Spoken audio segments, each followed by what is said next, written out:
no solo pensando en la Colombia de hoy, sino en la Colombia del futuro. Fue su gobierno el que endeudó al país y lo dejó endeudado. El mundo entero ve cómo se desempeñan las instituciones para frenar la arbitrariedad de Gustavo Petro. Amigos y amigas, presten mucha atención porque el ministro de Hacienda, Ricardo Bonilla, respondió al senador uribista Miguel Uribe Turbay sobre el impacto económico que dejó la administración de Iván Duque. Lo que ustedes vieron al comienzo ocurrió durante la sesión de las comisiones económicas conjuntas del Congreso de la República, donde se debatió el presupuesto general de la nación para el 2025. En esta ocasión, Bonilla refutó las afirmaciones del senador Uribe Turbay, quien acusó al gobierno de Gustavo Petro de ser el responsable del aumento de la deuda nacional y presentó una ponencia alternativa para el presupuesto general de la nación. Vamos a escuchar lo que dijo el congresista Miguel Uribe Turbay y luego cómo el ministro de Hacienda, Ricardo Bonilla, desmonta todo lo que expuso el senador del Centro Democrático. Miren lo que dijo Uribe Turbay. Yo tengo que anunciar que el presupuesto hoy puede ser corregido por el Congreso. Recuerden ustedes que si hoy se aprobara el presupuesto como lo presenta la ponencia del gobierno y en segundo debate es negado, el presidente podría expedir por decreto el presupuesto aquí aprobado. Es decir, advierto, podría quedarse sin recursos la organización electoral para garantizar el proceso democrático en el 26. Yo por eso les pido, colegas, senadores y representantes, o se niega el presupuesto presentado por el gobierno, que lleve a que se expida sin facultades extraordinarias y con los montos de la distribución original, donde entre otras cosas se garantiza los recursos para la democracia, o los invito a que me acompañen con esta ponencia, una ponencia responsable, no solo pensando en la Colombia de hoy, sino en la Colombia del futuro. Colombia tiene futuro y los encargados de defenderlo somos nosotros en el Congreso. El mundo entero ve cómo se desempeñan las instituciones para frenar la arbitrariedad de Gustavo Petro. Qué buen mensaje sería que Gustavo Petro reciba un freno de mano desde el Senado y la Cámara para que sea así y entiendan los colombianos que el daño de Petro se puede mitigar. Ustedes bien saben lo que sucede hoy en las calles. 3 de cada 10 petristas están arrepentidos de haber votado por él. Más de 65% de los colombianos están decepcionados y ven de manera desfavorable lo que está pasando en el país. Incluso 30% de quienes hoy acompañan a Petro reconocen que de seguir el camino como va, vamos a estar peor en 2 años a lo que hoy estamos. Petro perdió la capacidad de conectarse y demostró una vez más su incapacidad para gobernar. Hoy, con esta decisión podemos de alguna manera corregir lo que está pasando. Y la discusión no se trata del pasado o Petro, se trata de qué futuro queremos, cuál es el futuro y la Colombia después de Petro que vamos a construir. Pero senadores, tiene que haber Colombia para seguir adelante. La insostenibilidad de la fracasada paz total, donde se burla de Petro todo criminal de Colombia, en donde mientras Petro habla de paz, el ELN se fortalece, mientras Petro habla de ceses al fuego, el Clan del Golfo se fortalece, mientras Petro ofrece impunidad, la FARC se fortalece. Más del 30% del territorio del país está dominado por grupos criminales. Basta recorrer ya en Cali preocupados por lo que pasa nuevamente alrededor de la ciudad. La violencia del suroccidente se va a tomar el departamento por completo. En Cúcuta otra vez, vuelvo y repito, en Norte de Santander, atemorizados por lo que allí sucede. Arauca, perdida. Esta mañana hubo otro atentado del ELN en Teorama. ¿Cómo es posible? Aquí está el senador Castellano, supongo, exalcalde de Toledo. Bueno, ¿hasta cuándo? Dicho eso, quiero invitarlos nuevamente a que sea hoy el Congreso el que le dé esperanza a Colombia. Vamos a pasar de la política del miedo a la de la esperanza, pero con acciones concretas, construyendo el futuro que Colombia se merece. Petro representa ya el pasado y vamos nosotros a dar mensajes oportunos para que los inversionistas sigan creyendo en el país, para que los colombianos no se resignen y para que quede claro que vencer el terrorismo con mano firme, incentivar la inversión con estímulos y generosidad y confianza y tener una política social amplia y generosa es posible. Los invito entonces a acompañarme en esta ponencia alternativa o a negar un presupuesto que será nefasto para la historia del país. No puede ser el Congreso cómplice del golpe, del autogolpe de Gustavo Petro a la democracia. Gracias, presidente. Bueno, y al senador Miguel Uribe Turbay solamente le faltó decir Turbay presidente 2026. Pero si él está citando las encuestas en las que se señala que el presidente Petro no tiene el apoyo popular, entonces debería retirarse de la campaña presidencial que ya inició, porque en las encuestas él ni siquiera lo conocen.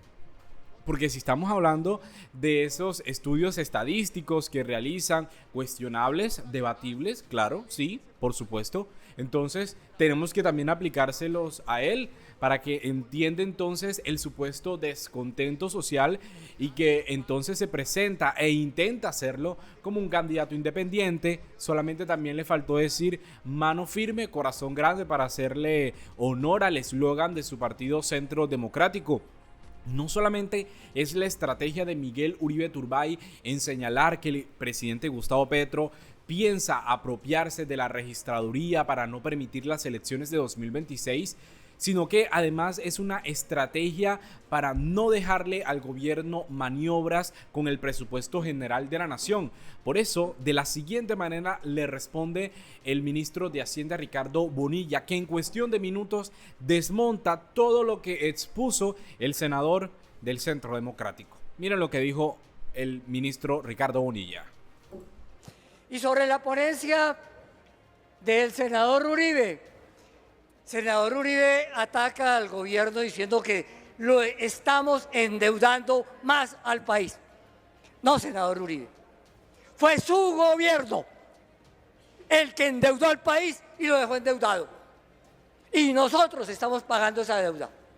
Fue su gobierno que en el 2020 llevó la deuda pública financiera del 49% del PIB al 61% del PIB. Esos son 200 billones de pesos. Esa deuda es la que estamos pagando ahora.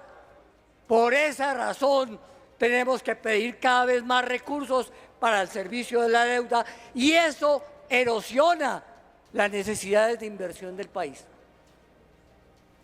Es su gobierno el que congeló el precio de los combustibles.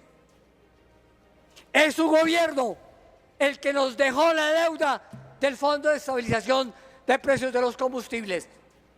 Esa deuda, que no es como dice su ministro de Hacienda, la dejó resuelta, esa deuda la estamos pagando. También la estamos pagando. Nos dejó un hueco de 37 billones de pesos en el año 2022. Ese hueco no se resuelve diciendo que se paga del presupuesto, porque entonces la otra pregunta es, ¿y cómo financio ese presupuesto? Porque empezamos a bajar el hueco haciendo ajustes en el precio de la gasolina. Ese déficit bajó a 20 billones en el 2023. Estamos pagándolo este año. Se paga con un año de retraso. Y por haber terminado de ajustar la gasolina, se estima este año ese hueco en 11 billones de pesos que tenemos que pagar en el 25 y que también están ahí. Y señor senador, ¿sabe de dónde funciona en el presupuesto? En los gastos de funcionamiento. Entre esos gastos de funcionamiento está pagar la deuda del FEPEC. Entre esos gastos de funcionamiento está pagar otras deudas que nos dejaron y que ese gobierno ha asumido. Entre otros gastos de funcionamiento están todas las inflexibilidades del presupuesto. En nómina son solo 60 billones, la mitad es de fuerza pública. Se la voy a recortar, senador. Nómina. ¿Se la recorta al Congreso? Y que las plantas estén con personas que hayan pasado un concurso y no que simplemente hayan sido nombradas a dedo por un congresista o por algún funcionario público. Queremos plantas que estén cubiertas con funcionarios de carrera que hayan pasado por un concurso. Eso es lo que hay ahí. Le reduzco, señor senador, los recursos al Sistema General de Participaciones. Usted se queja de que ha crecido mucho los gastos de funcionamiento. La principal transferencia es esa. Creció el 29% en el presupuesto del 2024 y va a crecer en el 2025 al 16%. ¿Por qué? Porque hay una fórmula y esa fórmula no la puedo modificar. Entonces, antes de hablar del derroche, miremos las inflexibilidades donde están y miremos las deudas que nos dejó su gobierno en el año 2020 y 2021. Y estamos recuperando el crecimiento. Es que el país creció al 10% en el 21 y el 22 a punta de deuda, no de inversión. Esa deuda en algún momento se terminaron esos recursos y el 23 hubo desplome, hubo el aterrizaje forzoso y estamos recuperando ese crecimiento. No es cierto que estamos condenando el crecimiento económico. Ya las cifras que nos están mostrando este año nos permiten pensar en que vamos a terminar por encima del 2% y en el que el 2025 recuperamos el 3%. Es recuperar y lo estamos recuperando sin incurrir en más deuda. No como creció el 21 y el 22 que fue a punto de deuda. No estamos incurriendo, a la inversa, estamos pagando esa deuda. Eso nos quita recursos para la inversión. Por esa razón, representantes, senadores, senadoras, les pido negar la ponencia de Miguel Uribe. Gracias. A usted, señor ministro. Bueno, amigos y amigas, lo que estábamos viendo era la respuesta del ministro de Hacienda, Ricardo Bonilla. El ministro le dice o le hace un balance, un listado al senador Miguel Uribe Turbay sobre las cuestiones económicas, los problemas financieros que dejó la pasada administración y que al gobierno de Gustavo Petro le ha tocado sortear con un margen de maniobra muy estrecho y que no ha podido entonces, por el bloqueo del Congreso de la República, aprobar el presupuesto general de la Nación para el 2025. En ese orden de ideas y como lo dice la ley, el gobierno tiene la potestad de decretar ese presupuesto por cerca de 523 billones de pesos. Recordemos que esta administración está buscando un presupuesto de 523 billones de pesos. Lo han justificado de diversas maneras, han presentado balances, los estudios que hizo el Ministerio de Hacienda para llevar a cabo y presentarle al Congreso de la República este presupuesto, pero la oposición política, las comisiones conjuntas, tanto del Senado y la Cámara de Representantes, no han decidido aprobar este presupuesto y han puesto todas las trabas posibles para que el debate no avance. Por eso el Congreso no ha dado la última palabra. El gobierno del presidente Petro, de acuerdo con la ley, tiene la potestad de decretar ese presupuesto por 523 billones de pesos sin modificaciones y expedido a través de lo que la ley le dice si el Congreso de la República no se pone de acuerdo. El gobierno nacional tiene hasta el 21 de octubre para expedir dicho decreto. Ese es el plazo que ha establecido la ley. La Comisión Tercera del Senado, donde pertenece el senador Miguel Uribe Turbay, solicitó verificar si había asistencia suficiente para la votación y ellos de una dijeron que no iban a votar y por eso el quórum se rompió y la discusión terminó. Pero lo que estamos viendo también es una estrategia del senador Miguel Uribe Turbay para decir que en 2026 el gobierno del presidente Petro tiene la intención de apoderarse de las elecciones de ese año, del Congreso, de la presidencia de la República. Por eso el ministro de Hacienda, Ricardo Bonilla, en medio de ese debate en las comisiones conjuntas, dejó clara cuál era la intención, o más bien el presupuesto que le había destinado el Ministerio de Hacienda a la registraduría, y aclaró todos los rumores y garantizó a la registraduría el presupuesto para que opere con total normalidad. Miren lo que dijo el ministro de Hacienda, Ricardo Bonilla, para ya cerrar. Primero, tengo que señalar que la Registraduría Nacional del Estado Civil tiene los recursos para desarrollar la jornada preelectoral del año 2025. Siempre los ha tenido. Nadie se los ha retirado. El mecanismo expedito que siempre ha existido es de que, como la Registraduría Nacional del Estado Civil tiene en el periodo preelectoral situaciones que no son necesariamente permanentes, sino transitorias, esa transitoriedad siempre se ha resuelto en términos de que los recursos están en la bolsa del Ministerio de Hacienda y se entregan sobre solicitud del registrador en cada momento respectivo. Esa es la distribución presupuestal y así ha sido en el pasado. Siempre ha sido. En esta ocasión, aquí hay una discusión. O se los entregamos directamente o vuelven a la bolsa de Hacienda para hacer la distribución contra las respectivas necesidades del momento. Pero cuando vuelvan a la bolsa de Hacienda, están a nombre de la registraduría y a nombre del Consejo Nacional Electoral. No hay ningún ataque a las elecciones.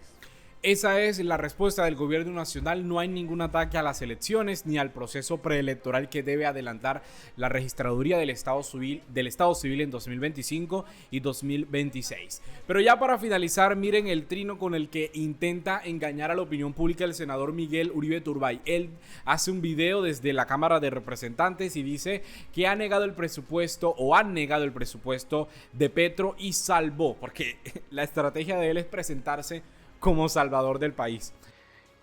Me da mucha risa realmente. Y salvamos los recursos para las elecciones del 2026. Buena noticia para Colombia, pero lo que no dice el senador Miguel Uribe Turbay es que el presupuesto se hunde finalmente no por él ni por el Partido Centro Democrático, sino por la falta de quórum, es decir, de la mayoría absoluta para hacer el debate que correspondía en las comisiones conjuntas del Congreso de la República.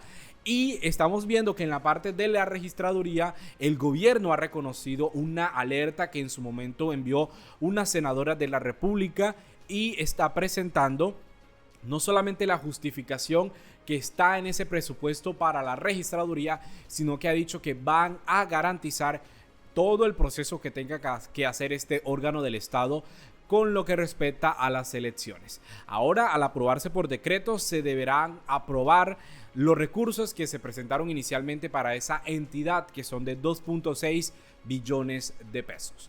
Vamos a dejar este video hasta aquí, amigos y amigas. De verdad, muchísimas gracias por llegar hasta el final. Yo los invito a que se suscriban, a que por favor compartan esta información para seguir haciendo este ejercicio democrático e informativo con el país. De verdad, mil gracias y nosotros nos vemos en una próxima oportunidad.